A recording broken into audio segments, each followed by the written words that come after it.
Assalamualaikum warahmatullahi wabarakatuh. Perkenalkan, nama saya Denny Rahmat Santoso dari kelas manajemen C. Di sini kami ingin mempresentasikan hasil kerja kelompok kami tugas dari Al-Islam, materi tentang manusia dan kehidupan. Yang pertama, asal-usul terciptanya manusia.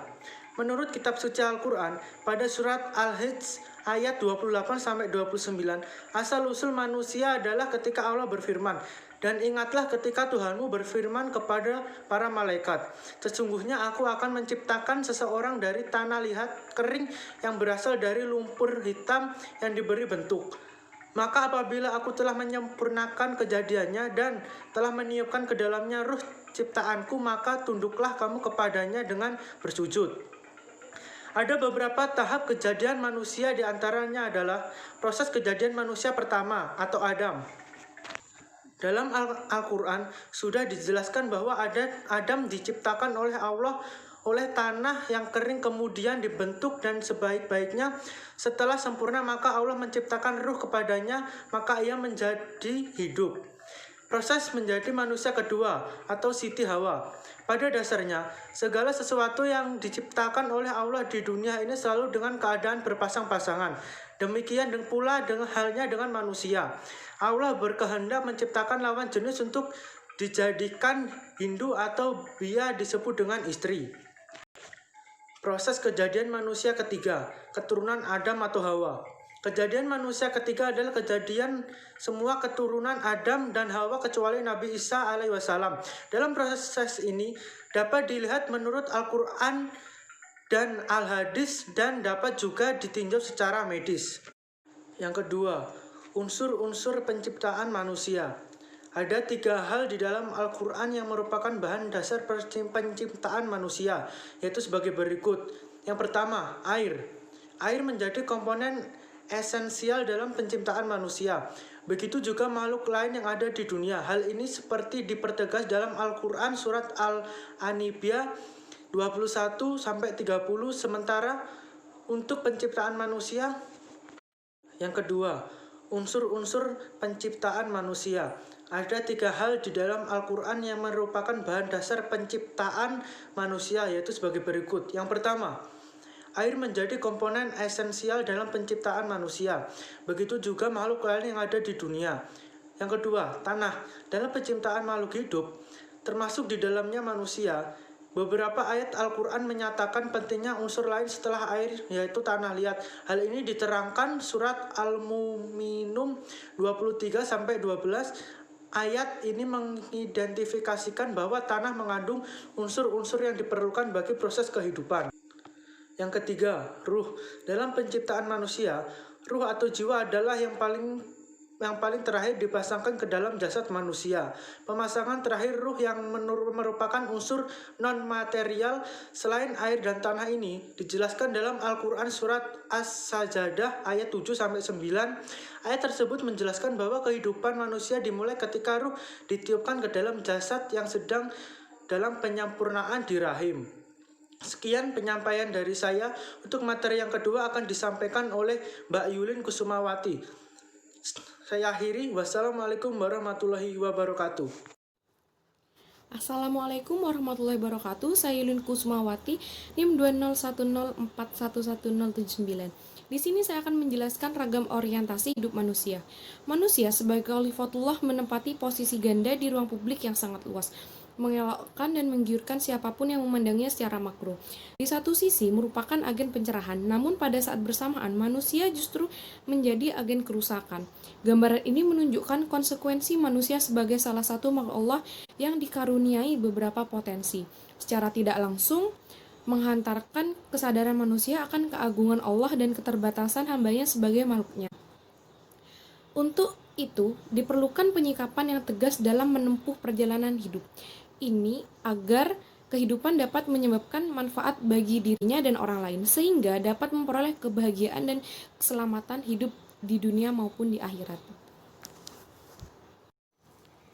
Demikian ada 2 hal yang harus diperhatikan oleh setiap orang untuk menyikapi orientasi hidup, yaitu yang pertama, Orientasi hidup yang salah, sebagaimana disebutkan dalam Al-Quran surat Al-Baqarah ayat 200, menyebutkan bahwa ada di antara manusia yang orientasi hidupnya di dunia hanya mengejar kenikmatan duniawi, sehingga ia lupa bahkan tidak pernah memikirkan nasibnya di akhirat kelak. Hal ini sesuai dengan firman Allah dalam Quran surat Al-Baqarah ayat 200. Yang kedua, orientasi hidup yang benar. Allah tidak menghendaki kehidupan di dunia yang dilakukan oleh manusia sangat memberatkan, bahwa sebaliknya yang dikehendaki Allah adalah kehidupan yang mudah. Untuk itu Allah memberi petunjuk kepada mereka pada jalan yang harus dilaluinya. Sebagaimana firman Allah dalam Quran surat Al-Baqarah ayat 256, yang artinya tidak ada paksaan untuk memasuki agama Islam. Sesungguhnya telah jelas jalan yang benar daripada jalan yang sesat. Karena itu barang siapa yang ingkar kepada tohut, setan, dan apa saja yang disembah selain Allah dan beriman kepada Allah, maka sesungguhnya ia telah berpegang kepada buhul, tali yang amat kuat dan tidak akan putus. Dan Allah Maha mendengar dan lagi Maha mengetahui. Ayat ini dengan jelas bahwa Allah telah menunjukkan jalan kehidupan yang harus dilalui oleh setiap manusia, yaitu jalan menuju kebenaran dan jalan menuju kesesatan. Di antara kedua jalan ini Allah mempertegas perbedaannya. Begitu juga dengan konsekuensi bagi setiap manusia yang menempuh jalan ini. Siapa orangnya yang mengikuti jalan yang benar, maka ia tergolong orang-orang yang cerdas. Salah satu indikatornya adalah mampu memanfaatkan potensi-potensi pemberian Allah kepada dirinya yang harus digunakan dan mana yang tidak harus digunakan, sehingga membawa manfaat bagi dirinya dan orang-orang di sekelilingnya. Di samping itu, dia selalu menghitung dan mempertimbangkan secara cermat dan berhati-hati. Untung dan ruginya akan berdampak kepada kehidupan di dunia, di alam kubur, dan di alam akhirat. Dia pun akan menyadari sepenuhnya bahwa apa yang dilakukan tidak akan terlewati oleh pantauan Allah yang tercatat secara rapih dan malaikat Raqib dan Atid yang bertugas mencatat amal perbuatannya, dan di akhirat nanti harus dipertanggungjawabkan. Adapun jaminan Allah yang diberikan kepada orang-orang yang mengikuti jalan yang benar adalah: yang pertama, dimudahkan ketika mendapat kesulitan, dicukupkan kebutuhan hidupnya, dan diberi rizki yang tak terduga sesuai firman Allah Quran surat At-Talaq ayat 2-3. Yang kedua, dihapuskan kesalahannya dan dilipat gandakan pahalanya sebagaimana firman Allah dalam Quran surat At-Talaq ayat 5. Assalamualaikum warahmatullahi wabarakatuh. Perkenalkan, nama saya Dimas Idul Hamid dengan NIM 2010-41-1091. Di sini saya akan menjelaskan materi tentang tujuan dan fungsi penciptaan manusia. Yang pertama, tujuan penciptaan manusia. Tujuan utama penciptaan manusia adalah agar semena-mena manusia itu mengabdi kepada Allah. Artinya sebagai hamba Allah, agar menuruti apa saja yang diperintahkan oleh Allah dan menjauhi segala larangannya. Yang kedua, fungsi penciptaan manusia. Merujuk pada penciptaan manusia untuk beribadah kepada Allah, maka fungsi manusia diciptakan adalah sebagai khalifahnya, sebagaimana firman Allah Quran surat Al-Baqarah ayat 30 yang berbunyi, "Ingatlah ketika Tuhanmu berfirman kepada para malaikat, sesungguhnya aku hendak menjadikan seseorang khalifah di muka bumi. Mereka berkata, mengapa engkau hendak menjadikan khalifah di bumi itu orang yang akan membuat kerusakan padanya dan menumpahkan darah? Padahal kami senantiasa bertasbih dengan memuji engkau dan mensucikan engkau." Tuhan berfirman, "Sesungguhnya aku mengetahui apa yang tidak kamu ketahui."